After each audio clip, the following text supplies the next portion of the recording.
গতকাল যে গলায় জয়ের গর্জন ছিল, আজ সেই গলায় শুধু প্রাণ ভিক্ষার আর্জি। হ্যাঁ, ঠিকই শুনছেন, যে জেলেনস্কি গোটা বিশ্বকে বোঝাচ্ছিলেন যে ইউক্রেন তো যুদ্ধ জিতেই গেছে, রাশিয়ার ভেতরে ঢুকে তারা বীর দর্পে হামলা করেছে। কিন্তু তারপর মাত্র একটা রাত, পুতিনের মাত্র এক রাতের একটা মোক্ষম জবাবে সেই বিজয়ী জেলেনস্কি আজ গোটা বিশ্বের কাছে মাথা নত করে সাহায্য ভিক্ষা করতে বাধ্য হচ্ছেন। আপনারা কি ভাবছেন রাশিয়া ঘুমিয়ে আছে? ইউরোপ আর আমেরিকা কি সত্যিই ভেবেছিল পুতিন চুপ করে মার খাবেন? যদি তাই ভেবে থাকেন তবে গত রাতের কিয়েভের দিকে একবার তাকান। ইউক্রেনের বিদেশমন্ত্রী নিজেই যাকে বলেছেন নাইট অফ হরর বা বিভীষিকাময় রাত। আজ আমরা বিশ্লেষণ করব ঠিক কী ঘটেছিল সেই রাতে, কেন হঠাৎ করে এত বড় হামলা, আর এই হামলায় ইউক্রেনের আসলে কতটা ক্ষতি হলো যা পশ্চিমা মিডিয়া আপনার থেকে লুকোচ্ছে। চলুন সত্যের মুখোমুখি হওয়া যাক। রাতের অন্ধকার চিরে আকাশ থেকে যেন আক্ষরিক অর্থেই আগুন ঝরে পড়ল কিয়েভের বুকে। টানা 12 থেকে 13 ঘন্টা। একবার চোখ বন্ধ করে ভাবুন তো, একটা গোটা রাজধানী শহর যেখানে লক্ষ লক্ষ মানুষের বাস, তার উপর টানা 13 ঘন্টা ধরে ব্লাড কার্ডেলিং বোমা বর্ষণ। জেলেনস্কি যে আমেরিকাকে বলেছিলেন আমরা তো রাশিয়ার ইকোনমি ধ্বংস করে দিয়েছি, ওরা তো আর হামলা করতেই পারছে না, সেই পুতিনের জবাব এলো এবার। আর এই জবাব কোনো সাধারণ জবাব ছিল না, এটা ছিল একটা স্ট্র্যাটেজিক মাস্টার স্ট্রোক। রাশিয়া প্রথমে আকাশে পাঠায় সস্তা জেরান এবং শাহেদ ড্রোন। এদের কি কাজ ছিল জানেন কি? ধ্বংস করা নয়, এদের মূল কাজ ছিল কিয়েভের তথাকথিত অভেদ্য এয়ার ডিফেন্স সিস্টেমের র্যাডারগুলোকে ব্যস্ত করে দেওয়া এবং তাদের দামি ইন্টারসেপ্টর মিসাইলগুলোর স্টক শেষ করে ফেলা। আসল ধ্বংসলীলা যখন ইউক্রেনের প্যাট্রিয়ট সিস্টেম এবং সস্তা ড্রোনগুলো মারতে ব্যস্ত এবং হাঁপিয়ে উঠেছে, ঠিক তখনই আকাশ থেকে ধেয়ে এসেছে আসল যমদূত, অর্থাৎ ক্রুজ মিসাইল KH-101 এবং ভয়ঙ্কর জ্যাকরন হাইপারসোনিক মিসাইল। ইউক্রেন তো এতদিন দাবি করে আসছিল যে তাদের কাছে বিলিয়ন ডলারের প্যাট্রিয়ট সিস্টেম আছে, তারা পুরোপুরি সুরক্ষিত। তাহলে এত বড় হামলা ঠেকানো গেল না কেন? উত্তরটা লুকিয়ে আছে রাশিয়ার নিখুঁত এসকালেশন ডমিনেন্স এবং ইকোনমিক্স অফ ওয়ারফেয়ারের মধ্যে। একটু অঙ্ক কষে দেখা যাক। একটা শাহেদ ড্রোনের দাম বড়জোর 20 থেকে 30 হাজার ডলার। অন্যদিকে সেটাকে মাঝপথে ধ্বংস করতে ইউক্রেন যে প্যাট্রিয়ট মিসাইল ছোড়ে তার এক একটার দাম প্রায় 3 থেকে 4 বিলিয়ন ডলার। অর্থাৎ রাশিয়া মাত্র কয়েক হাজার ডলার খরচ করে ইউক্রেনের মিলিয়ন ডলারের ডিফেন্স সিস্টেমকে আর্থিকভাবে পঙ্গু করে দিচ্ছে। আর যখন জ্যাকরন হাইপারসনিক মিসাইল ছোড়া হলো তখন গেম পুরোপুরি ওভার। শব্দের চেয়ে 8 থেকে 9 গুণ বেশি বেগে ছুটে আসা এই মিসাইলকে ট্র্যাক করা আর মাঝপথে ধ্বংস করার মতো টেকনোলজি এই মুহূর্তে কিয়েভের হাতে থাকা কোনো পশ্চিমা এয়ার ডিফেন্সের নেই। এর ফলাফল কি হলো? 25টি ব্যালিস্টিক মিসাইল এবং 12টি ড্রোনকে ইউক্রেনের এয়ার ডিফেন্স ছুঁতেও পারেনি।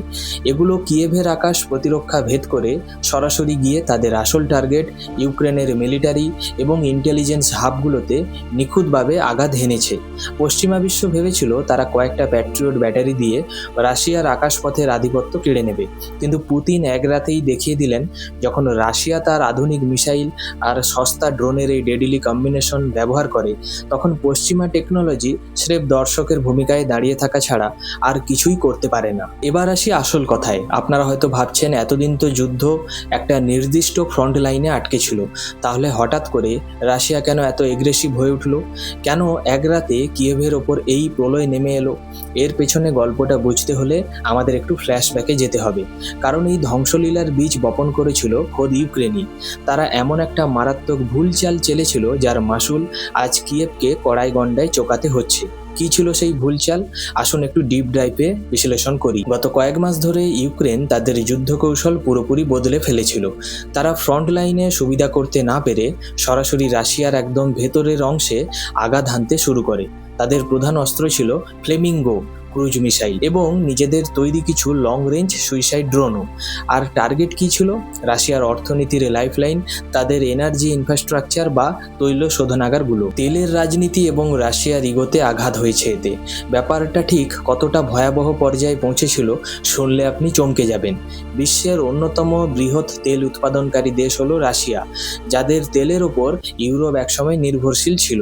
সেই রাশিয়াকে বাধ্য হয়ে ভারতের কাছ থেকে রিফাইন্ড বা পরিশোধিত পেট্রোল ও ডিজেল কিনতে হচ্ছিল।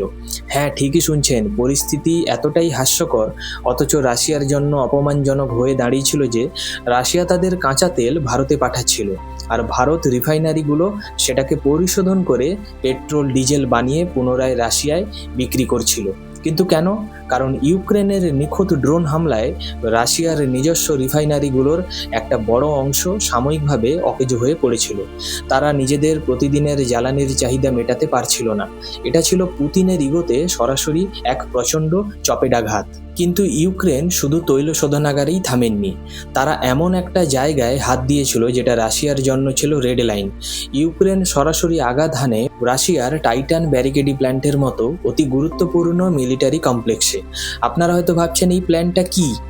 এই কারখানায় তৈরি হতো সেই সব অ্যাডভান্সড সেমিকন্ডাক্টর এবং মাইক্রোচিপস যা রাশিয়ার মিসাইল এবং অন্যান্য আধুনিক যুদ্ধাস্ত্রের মস্তিষ্ক হিসেবে কাজ করে। এই প্ল্যান্টে হামলা করে ইউক্রেন সরাসরি রাশিয়ার যুদ্ধ করার সাপ্লাই চেইনের গলা টিপে ধরবার চেষ্টা করেছিল। এই সফল হামলাগুলোর পর পশ্চিমা মিডিয়া আনন্দে আত্মহারা হয়ে গেল। জেলেনস্কি তো বলেই বসলেন, আমরা রাশিয়ার অর্থনীতিতে ধস নামিয়ে দিয়েছি, পুতিন এখন ব্যাকফুটে। জেলেনস্কি ভেবেছিল তিনি পুতিনকে একেবারে কোণঠাসা করে ফেলেছেন, কিন্তু তিনি ইতিহাসের সবথেকে বড় সত্যটা ভুলে গিয়েছেন। একটা ঘুমন্ত ভালুককে খুঁচিয়ে জাগিয়ে তোলার পরিণতি কতটা ভয়ঙ্কর হতে পারে। তারা ভেবেছিল পুতিন চুপ থাকা মানেই রাশিয়ার দুর্বলতা, কিন্তু না, পুতিন আসলে দুর্বল ছিলেন না। তিনি কেবল তার স্ট্র্যাটেজিক পেশেন্স বা কৌশলগত ধৈর্য দেখাচ্ছিলেন। তিনি চুপচাপ বসে ইউক্রেনের পুরো মিলিটারি ইন্ডাস্ট্রিয়াল কমপ্লেক্সের ম্যাপ তৈরি করছিলেন। তিনি অপেক্ষা করছিলেন ঠিক এমন একটা রাতের যখন একটা আঘাতে ইউক্রেনের মেরুদণ্ড ভেঙে দেওয়া যায়। পুতিন এই হামলার মাধ্যমে কিয়েভ এবং গোটা ন্যাটো জোটকে একটা পরিষ্কার রক্তহীন করা মেসেজ দিয়ে দিলেন, তুমি যদি আমার রিফাইনারিতে একটা আঁচড় কাটো, আমি তোমার গোটা মিলিটারি ইন্ডাস্ট্রিয়াল কমপ্লেক্স, তোমার অস্ত্র তৈরির কারখানা, তোমার লজিস্টিক হাব সব কিছুই আক্ষরিক অর্থে মাটিতে মিশিয়ে দেব। তুমি যদি ডিপ স্ট্রাইক খেলার সাহস দেখাও, আমি শেখাবো সেই খেলায় আসল পারদর্শী কে। আর গত রাতের কিয়েভের ভয়ঙ্কর ধ্বংসস্তূপ হলো সেই মেসেজেরই জ্বলন্ত প্রমাণ। পশ্চিমা মিডিয়া আর ইউক্রেন এখন গলা ফাটিয়ে বলছে রাশিয়া সাধারণ মানুষের ওপর হামলা করেছে, সিভিলিয়ানদের মারছে, কিন্তু সত্যিটা কি? আসুন একটু গভীরে গিয়ে দেখি। রাশিয়ার টার্গেট সাধারণ মানুষ ছিল না, 33টি স্পেসিফিক লোকেশনে হামলা হয়েছে, আর তার প্রতিটি ছিল ইউক্রেনের মিলিটারি এবং ইন্টেলিজেন্সের লাইফলাইন। ফ্লেমিঙ্গো মিসাইল ফ্যাক্টরি, যে মিসাইল দিয়ে ইউক্রেন রাশিয়ার উপর হামলা করেছিল, সেই মিসাইল তৈরির কারখানাই উড়িয়ে দেওয়া হয়েছে। লিমা ইলেকট্রনিক ওয়ারফেয়ার কমপ্লেক্স, যেখানে ইউক্রেনের মিলিটারি কম্পোনেন্ট তৈরি হতো, সেটা এখন ধ্বংসস্তূপে। ইউক্রেনের ড্রোন আর আর্মড ভেহিকেল তৈরির প্রাণকেন্দ্রগুলোও ধ্বংস করে দেওয়া হয়েছে। লজিস্টিক হাব এবং ফুয়েল ডিপো, যেখানে ইউক্রেন তাদের যুদ্ধাস্ত্র জমিয়ে রাখত, তার এখন কোনো কিছুই আর অস্তিত্ব নেই। আর সব থেকে ইন্টারেস্টিং টার্গেট কোনটা জানেন কি? কিয়েভের 110 বছরের পুরনো 5 তারা হোটেল বা প্রিমিয়ার প্যালেস। ইউক্রেন বলছে রাশিয়া খামোখা একটা হোটেল কেন মারলো? কারণ বিশেষজ্ঞরা জানাচ্ছেন এই প্রিমিয়ার প্যালেসটা ছিল আসলে বিদেশি ইন্টেলিজেন্সের এজেন্সিগুলোর সেফ হাউস এবং প্রধান আস্তানা।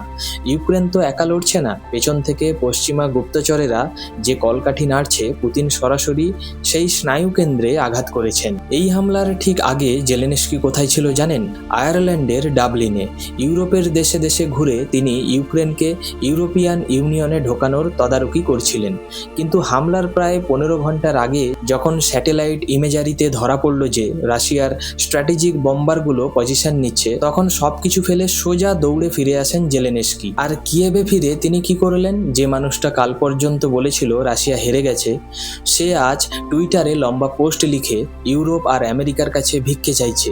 বলছে আমাদের পেট্রিয়ট লাইসেন্স প্রোডাকশন করতে দিন, দয়া করে আপনাদের ফান্ডের টাকা বন্ধ করবেন না, আমাদের বাঁচান।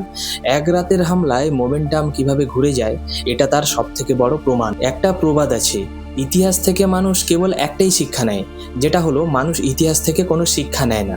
নেপোলিয়ান বোনাপার্ট থেকে শুরু করে অ্যাডলফ হিটলার, প্রত্যেকের পতনের একটাই কারণ ছিল, তারা রাশিয়াকে আন্ডার এস্টিমেট বা অবমূল্যায়ন করেছিল।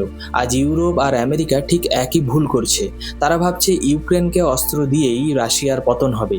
তারা রাশিয়ার ইন্ডাস্ট্রিয়াল আউটপুট আর পুতিনের স্ট্র্যাটেজিক পেশেন্স বা কৌশলগত ধৈর্যকে দুর্বলভাবে ভেবে বসেছিল। পুতিন এতদিন হয়তো হয়তো ট্রাম্পের শান্তি চুক্তির অপেক্ষায় ছিলেন, কিন্তু পরিস্থিতি পর্যবেক্ষণ করছিলেন। কিন্তু এবার তিনি বুঝিয়ে দিলেন তাঁর ধৈর্য শেষ।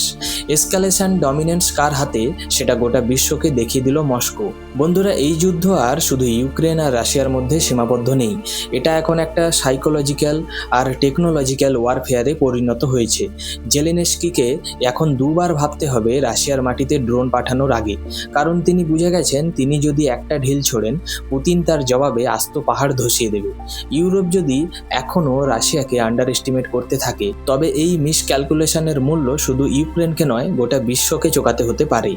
আপনার কি মনে হয়, জেলেনস্কির এই জেদ কি ইউক্রেনকে পুরোপুরি মানচিত্র থেকে মুছে ফেলবে, নাকি পশ্চিমা বিশ্ব নতুন কোনো চাল চালবে?